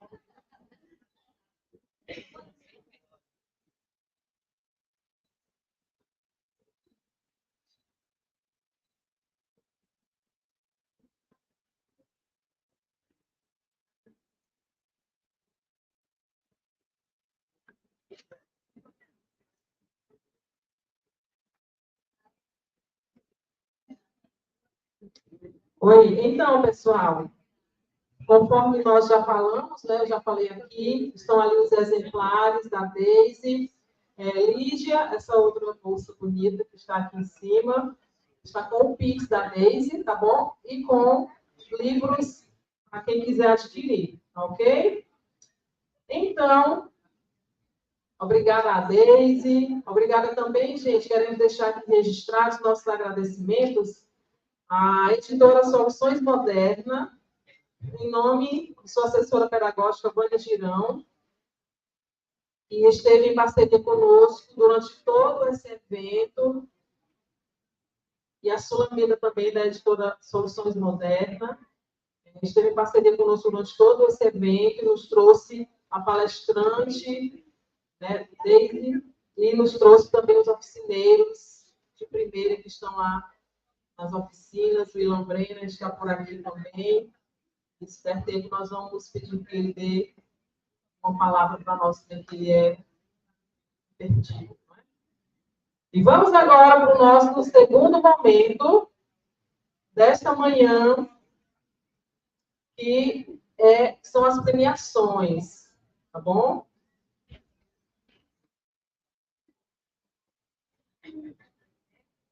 Isso, aqui, depois, me perdi. Iremos dar início à solenidade de premiação. Os melhores trabalhos analisados pelos avaliadores dos relatos apresentados do 5º Saberes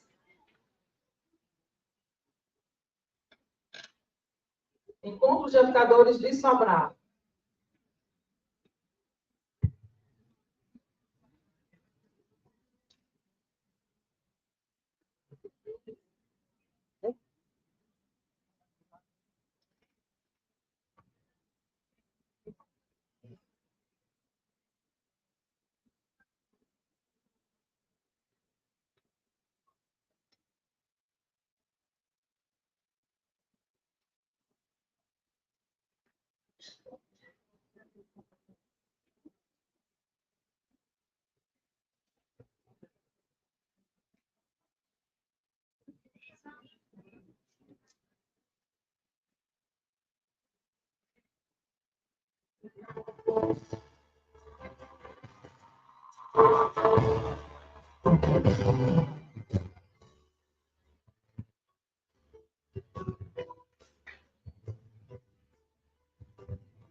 Então, gente, são muitas pessoas, tá? E aí a gente precisa dessa organização para vir aqui nos ajudar, a professora Paulinha, a Ana Fábia, a Lídia e quem está aqui de diretor, por favor? Pronto, queridos diretores, estão aqui para nos ajudar também, tá bom? São muitas medalhas, muitos certificados e a gente precisa correr com o tempo. Edna está aqui.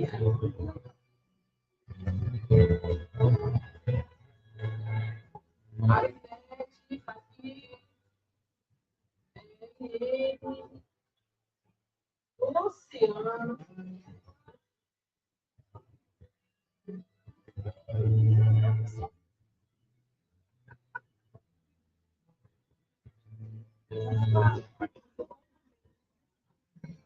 Matheus, nós precisamos que o som esteja baixo. Nós temos uma criança sem sensibilidade auditiva. Tá?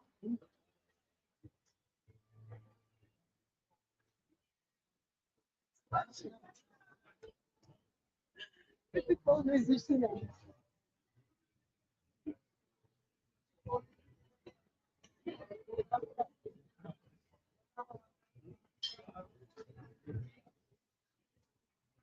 Aproveita.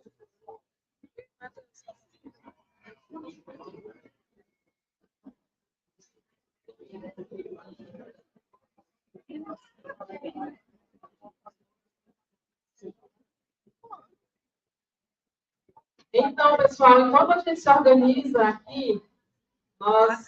Eu me quero essa foto, tá, Carmen? Nós queremos ouvir uma palavra com o Ilan Brenner, ele é autor da editora Soluções Moderna. Ilan, você pode vir aqui dar uma palavra para nós?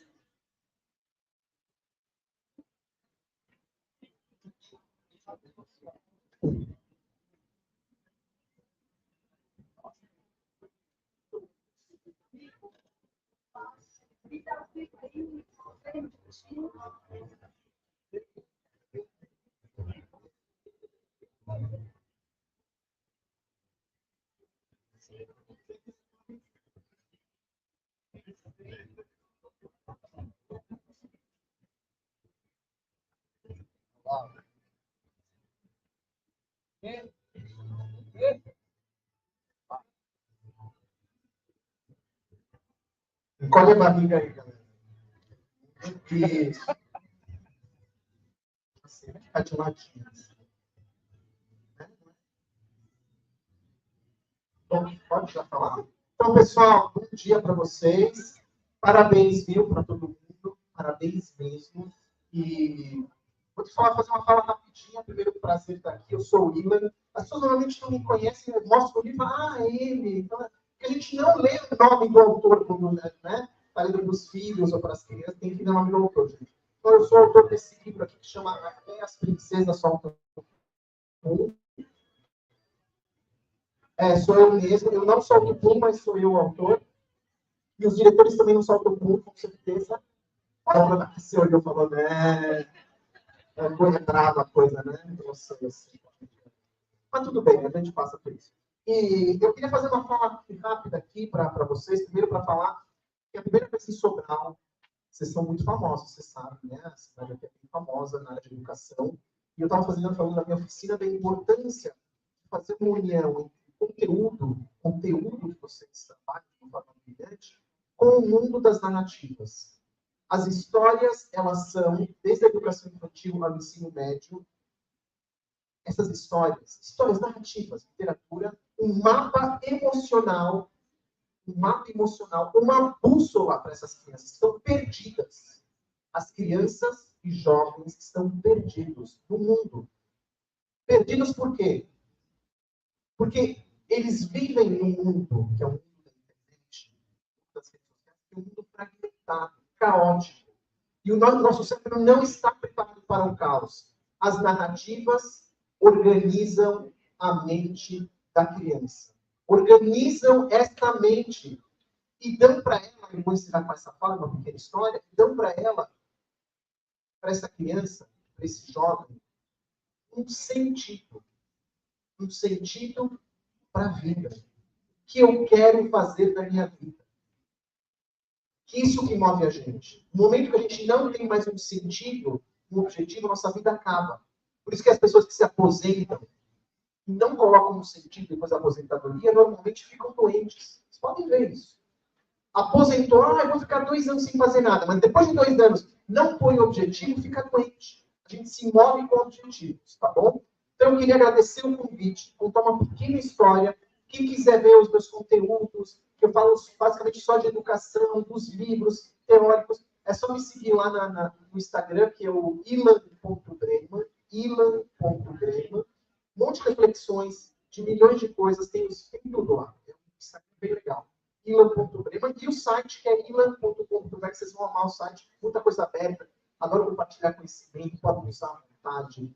Pega, imprime e tudo mais. Então, eu vou terminar com uma história, para vocês ficarem de pé parados, para vocês ganharem as medalhas de vocês, e eu vou correndo para São Paulo. E aí, eu esqueci de mostrar um outro livro aqui também, que acabou de sair. Primeira prefeitura no Brasil que está vendo esse livro. Olha que privilégio, hein? E acabou de sair. Muito bom. É um livro que chama Cabo de Guerra. Estão curiosos? Cabo de Guerra. Estão curiosos ou não?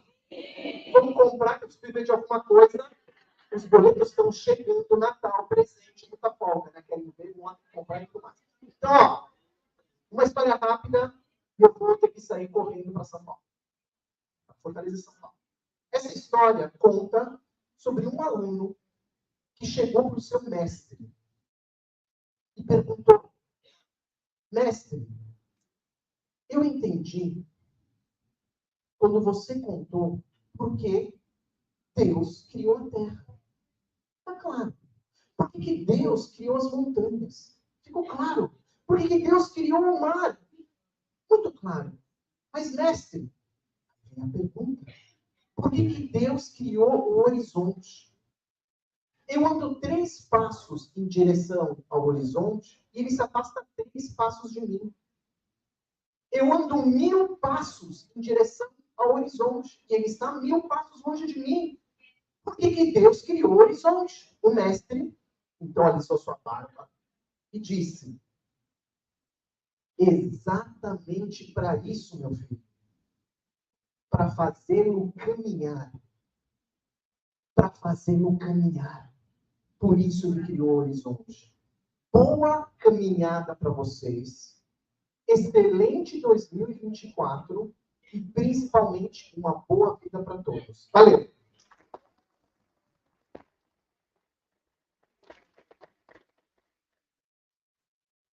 Quero uma foto, eu estou de tiete aqui em cima, tá? Vem cá. Pega um lado.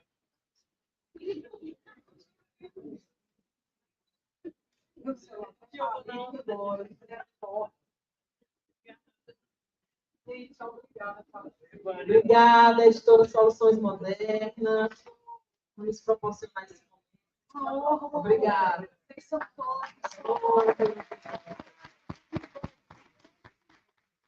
E muito mais. Eu volto. Volta, sim. Não já acabou pela editora, ele é nosso, da nossa editora. Eu não consegui nem abrir para bater o 10 minutos. Tchau, vamos lá.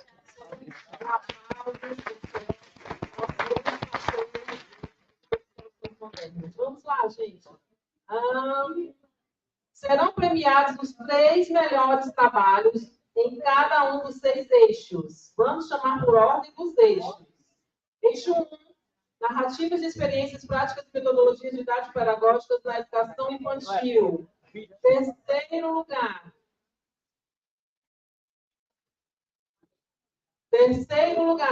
Gente, oi. Vocês vão logo se organizando, tá? Terceiro lugar, André Silva Rodrigues.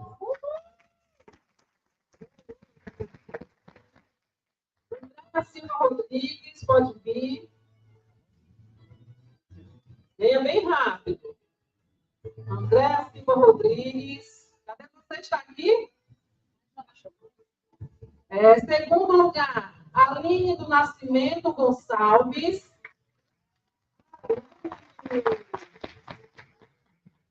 E em primeiro lugar, Maria Valderez Serafim Dalmino. Parabéns.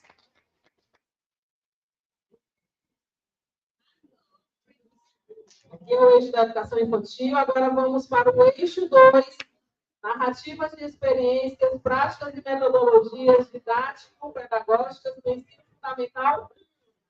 Terceiro lugar, Crislene da Silva Tomás. Cadê Crislene? Segundo lugar, Karen Maria Rodrigues da Costa.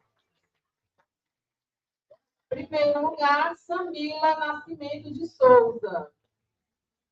Vocês estão... Agora que eu comecei a tão práticos, os aplausos, meu povo. Vamos para cá, mais força. Eixo 3. Narrativas de experiências práticas e metodologias didático-pedagógicas no ensino fundamental 2. Terceiro lugar, José Cleilson Alves da Silva.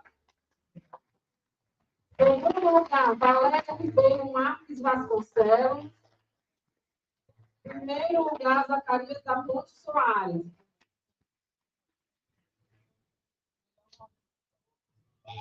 Gente, não saiam, tá bom?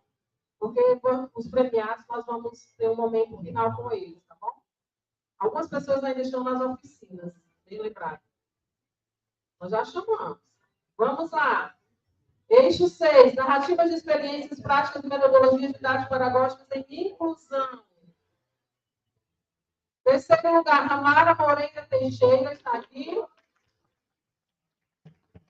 Segundo lugar, Cláudia Rosane Moreira da Silva. Está aqui. E em primeiro lugar, Andréa Amorim de Lima. Gente, eu vou dar uma pausa enquanto o pessoal chama para cá. Nós pedimos para virem às 10h15, 10h30, mas ainda estão por lá. Aumenta o som, Matheus.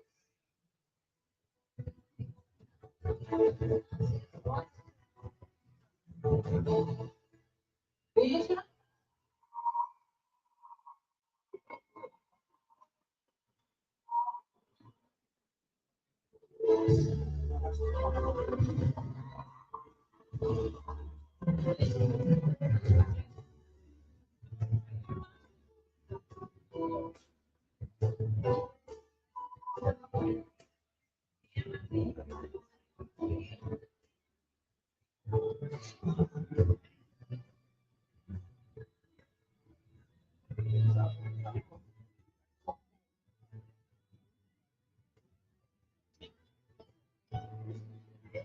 Oi, então vamos ganhar tempo, gente. Deixar os professores, a gente faz a outra rodada, tá? Vamos para os alunos. Modalidade de ensino, educação de jovens e adultos, na categoria Poema, Escola Vicente Antenor Ferreira Gomes. Uhul, gostei. Aluna Mariana Ponte de Oliveira, professora homenageada Francisca Maria de Aguiar Silva.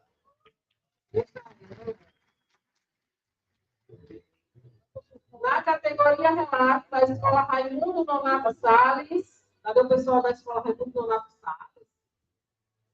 Ali? Não, não quero tchau, não quero. Uhul! Uhul!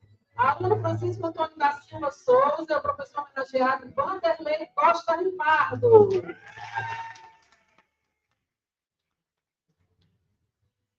Na categoria Paródia, da Escola José Arimateia, o aluno Anselmo Alves Souza, professoras homenageadas Maria José Costa Cavalcante, Ana Juliane Cândido Rodrigues e Maria das Graças Alves.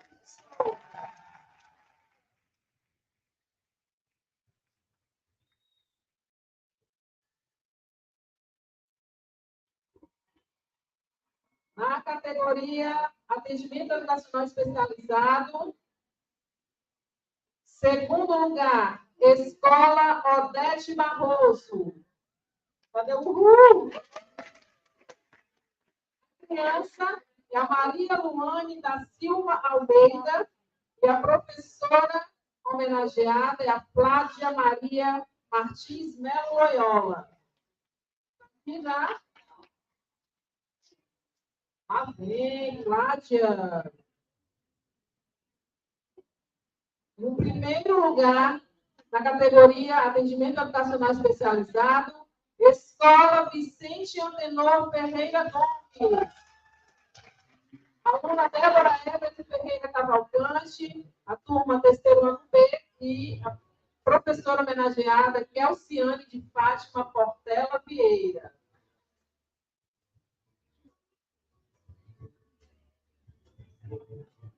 Vamos agora aos articuladores de projeto. Turma da formadora dos articuladores de projeto, que é um pouco empolgada. Segundo lugar, o ETI Antônio Luzardo Azevedo. As alunas Ana Lívia da Silva, Ana Clara Ribeiro de Albuquerque, Antônia Clara da Silva Oliveira e Ana Vitória Gonçalves Calixto, da turma do terceiro ano, homenageando a professora Leiliane Machado Portela.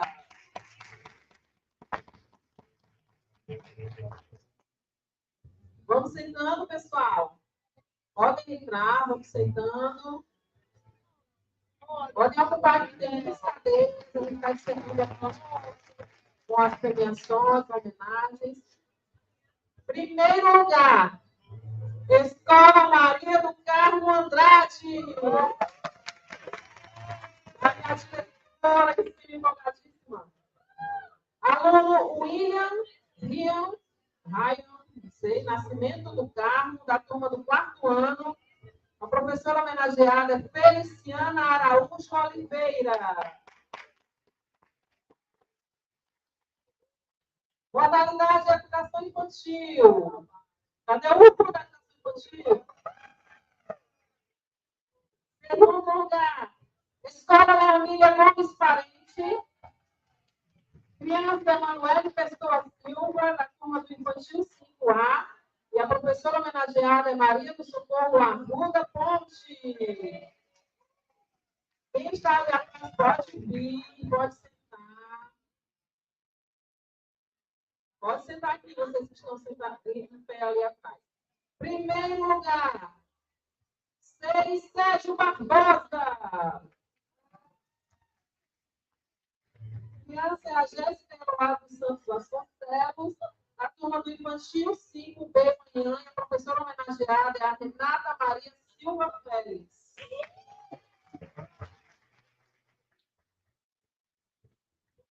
Modalidade do ensino fundamental, anos iniciais. Segundo lugar, Escola Padre Palhano. A dona Lorena Duarte, da turma do quarto ano A, professora homenageada, Tayane Rocha.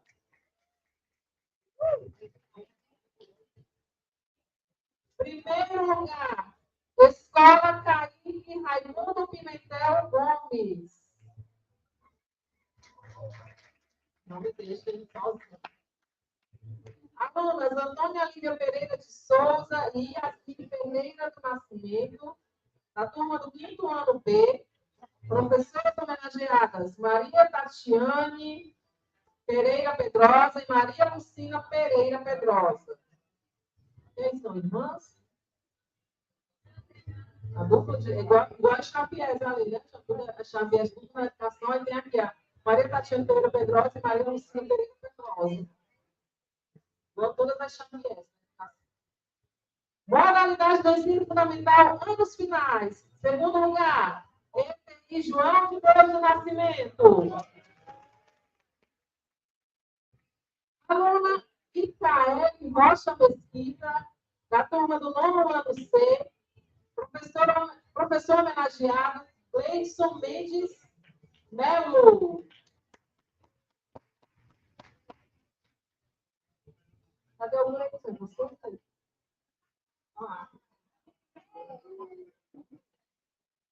Primeiro lugar. Ele vai outro ainda, né? Você já sabia. Primeiro lugar do ETI, Maria de Lourdes Vasconcelos. Yasmin Viana Muniz Gomes, da turma do 6º ano B, professor homenageado Luiz Carlos Montenegro.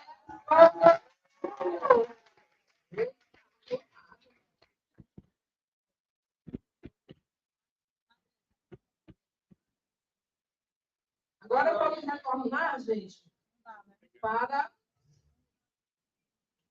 os relatos, tá?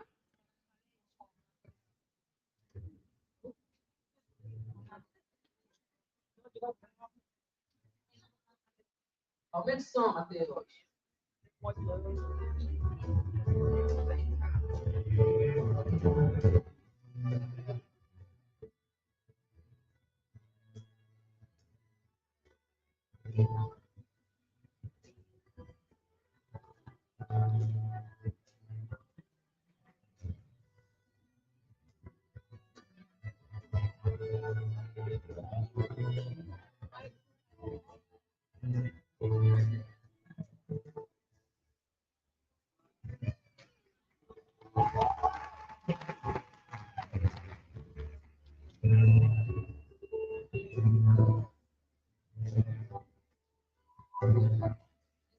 As fotos, os homenageados e alunos podem descer, mas não vão embora agora, tá? Os diretores continuam aqui em cima para a gente retornar aqui nos relatos. Obrigada, parabéns a todos os homenageados. Não saiam agora, a gente vai ter um momento final aqui.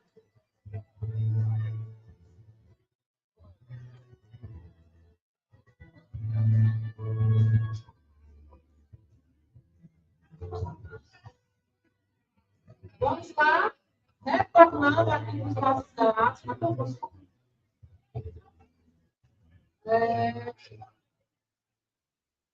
Só recapitulando, o eixo 1 da educação infantil já foi, não é? As premiadas, terceiro André, segundo Aline, o primeiro Valderez. Eixo 2, o fundamental 1, estavam aqui as professoras, vou chamar, terceiro Crisleiane. Já recebeu Crisleiane? Cadê Crisleiane? Crisleiane, terceiro. Segundo, Karen Maria. Primeiro, Samila Nascimento de Souza. Fundamental. Cadê as garotas? Você vai tudo lá por cima. O eixo 3, o ensino fundamental 2. Terceiro lugar, José Gleilson. Recebeu? Confiram aí comigo, não, né? Segundo lugar, Valério Ribeiro Marques Vasconcelos. Primeiro lugar, Zacarias da Ponte Soares.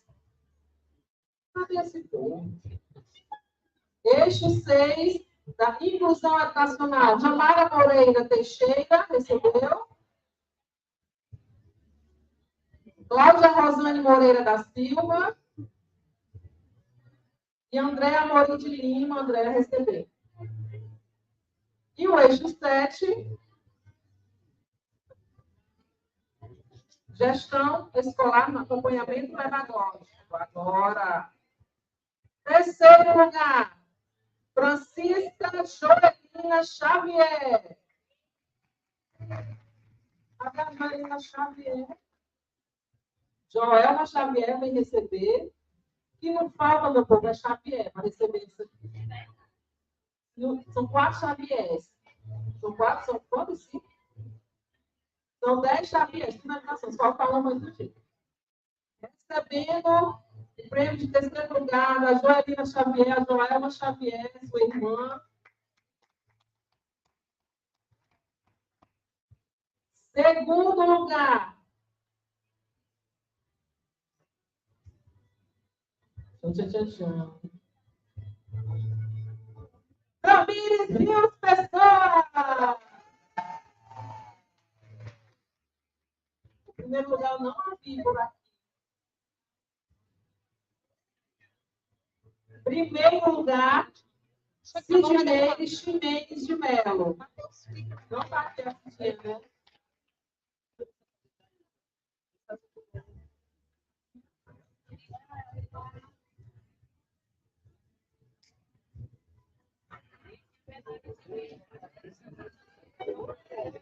Então, gente, agora nós teremos o nosso momento final. Os homenageados, por favor, vamos nos organizar aqui em cima. Podem vir com calma, nos organizar aqui em cima. Nós vamos ter um momento final. Desde já, agradecemos a todos que participaram do nosso evento, né? Nosso evento da educação, nossos 5 saberes de 2023. Muito obrigada pela presença de todos. E esperamos que em 2024 possamos nos rever mais uma vez com saúde, com paz, boas festas e até 2024. Podem subir, todos os homenageados.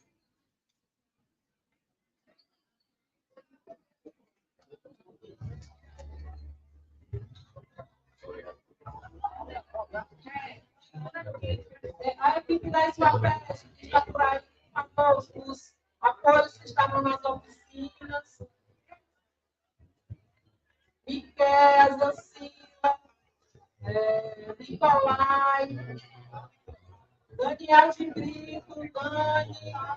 Eu vou botar essa câmera mais para fora. Renata. Alba.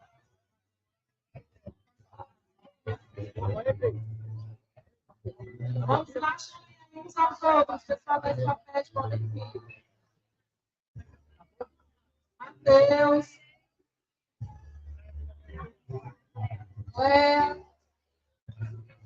Veio rapidão, gente.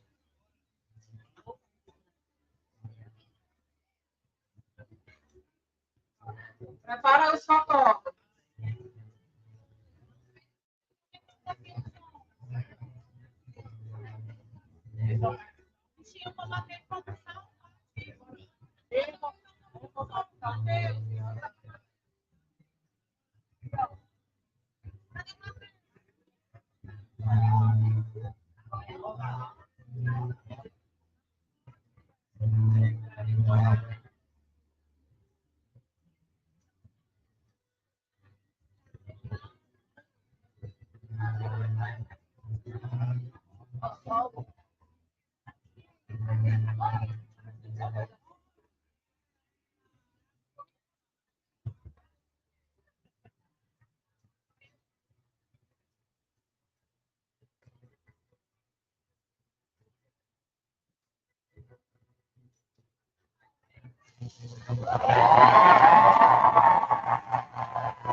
Pessoal da Escopédia, só o pessoal da Escopédia, por favor, tirar aqui nossa foto, para o protocolo inicial.